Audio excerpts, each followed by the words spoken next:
13واں باب چوتھی آیت۔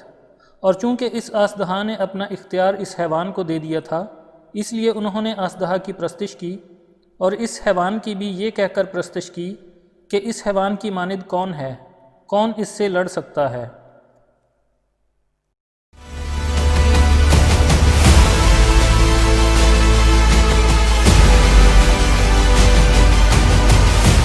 اس آیت میں اختیار کی منتقلی کا ایک اہم نقطہ قابل غور ہے کہ پہلی آیت میں حیوان کے 7 سروں پر تاج نہیں بلکہ سینگوں پر تاج رکھے ہیں، جبکہ مکاشفہ 12 باب کی تیسری آیت میں آسدہا کے 7 سروں پر 7 تاج ہیں۔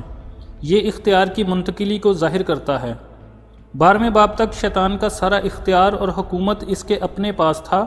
13ویں باب میں بادشاہت اور حکومت اور تخت کا سارا اختیار حیوان کو منتقل ہو گیا ہے۔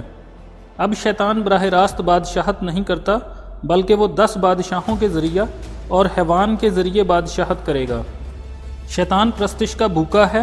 وہ آسمان میں خدا کی پرستش سے حسد کرنے لگا اور خدا کی پرستش کرنے کی بجائے خود اپنی پرستش کا خواہش مند ہو گیا۔ جب وہ زمین پر گرایا گیا تو انسانوں کو گمراہ کر کے اپنی پرستش میں مشغول کر دیا۔ اس کی قدیم تمنا آسمان میں تو پوری نہیں ہوئی مگر زمین پر بہت جلد پوری ہونے والی ہے۔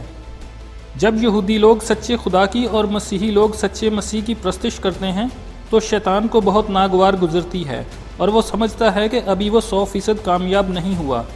اس کا نشانہ یہ ہے کہ اس زمین کا ہر انسان اس کی پرستش کرے، یہاں تک کہ اس نے خداوند مسیح کو بھی اپنے آگے سجدہ کرنے کے لیے کہا۔ خدا کا شکر ہے کہ ہر زمانے میں خدا نے اپنے لیے کچھ سچے پرستار ہمیشہ رکھے ہیں، اگرچہ ان کی تعداد بہت زیادہ نہیں ہوتی۔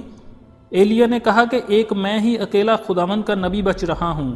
خداوند نے کہا میں نے اپنے لیے 7000 آدمی بچا رکھے ہیں جنہوں نے بل کے آگے گھٹنے نہیں ٹیکے۔ رومیو 11 باب کی 4 آیت میں لکھا ہے، اس نے اگلے زمانہ میں سب قوموں کو اپنی اپنی راہ پر چلنے دیا تو بھی اس نے اپنے آپ کو بے گواہ نہ چھوڑا۔ پرستش کرنے کا مطلب ہے اس معبود کی فضیلت اور قابلیت کا اعتراف کرنا۔ صرف خدا ہی ایک ایسی ہستی ہے جس کا کسی دوسرے سے مقابلہ نہیں ہو سکتا۔ وہ قدوس فرماتا ہے تم مجھے کس سے تشبیہ دو گے اور میں کس چیز سے مشابہ ہوں گا۔ آج کل کا زمانہ ہیرو پرستی کا زمانہ ہے۔ لوگ ہر ایسے شخص کی اندھا دھند پرستی شروع کر دیتے ہیں جو مذہبی یا سماجی کاموں مثلاً سپورٹس، میوزک، فلم انڈسٹری، امن تحریک، یوگا وغیرہ کی تحریکوں میں نمایاں کردار ادا کر کے انہیں خوش کر سکیں۔ آج کی دنیا میں اتنی آزادی ہے کہ آپ دنیا کے بے شمار مذہبوں میں سے کسی کو بھی چن سکتے ہیں یا اس کے بغیر بھی رہ سکتے ہیں، لیکن جلد ہی یہ آزادی سلب ہو جائے گی اور سب آدمیوں کے لیے صرف 2 ہی راستے رہ جائیں گے۔ لوگوں کو سچے مسیح کی پرستش کرنی ہوگی یا مخالف مسیح کی۔ تیسرا راستہ درمیان میں نہیں ہوگا۔ مخالف مسیح کے کرامات، نشان اور سبز باغ اس قدر مؤثر ثابت ہوں گے کہ بہت کم لوگ ایسے ہوں گے جو اس کی پرستش نہ کریں گے۔ خدا کی بادشاہی ابھی نظر نہ آنے والی چیز ہے، چاہے کتنی ہی شاندار ہو، اس لیے لوگ ہمیشہ اسے رد کرتے رہے ہیں۔ جو کچھ زمانہ حاضرہ میں جاذب نظر اور دلکش ہو صرف وہی قابل قبول ہوتا ہے۔ ہیرو پرستی اتنی ہی قدیم ہے جتنی کہ انسانیت۔ رومی زمانے میں کیسر نہ صرف سیاسی ہیرو ہوتا تھا بلکہ خدا بھی، جس کی پرستش ہوتی تھی۔ ملک اور مذہب دونوں کا ایک ہی معبود تھا، یعنی کیسر۔ اخیر زمانہ میں پھر یہی نقشہ سارے یورپ میں چھا جائے گا۔ مخالف مسیح کی لڑائی کی غیر معمولی قابلیت بھی اس کے ہر دل عزیز ہونے اور پرستش کروانے کی ایک وجہ ہوگی۔ وہ زبردست ماہر جنگ ہوگا۔ ویسے بھی 10 ملکوں کا تمام جنگی سامان اور فوجی قوت اس کے ہاتھ میں ہوگی، جو اعداد و شمار کے مطابق امریکہ سے بھی زیادہ ہوگی۔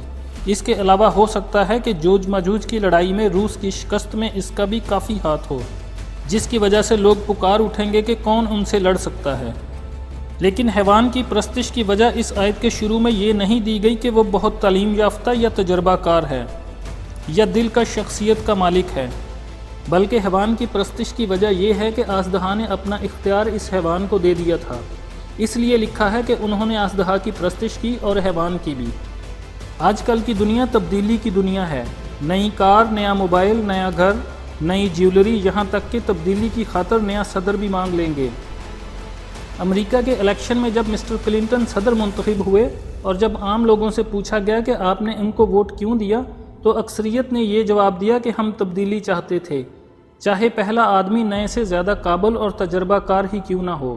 شیطان کا اختیار ایک انسان کو منتقل ہو جانا ایک معمولی تبدیلی نہیں بلکہ نہایت اہم واقعہ ہے۔ ایسی تبدیلی گزشتہ 6000 سالوں میں کبھی نہیں ہوئی۔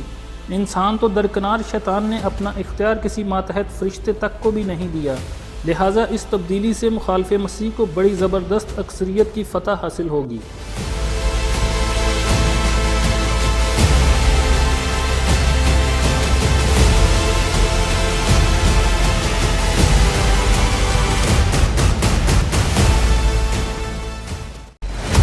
پھر اس نے مجھ سے کہا، اس کتاب کی نبوت کی باتوں کو پوشیدہ نہ رکھ، کیونکہ وقت نزدیک ہے۔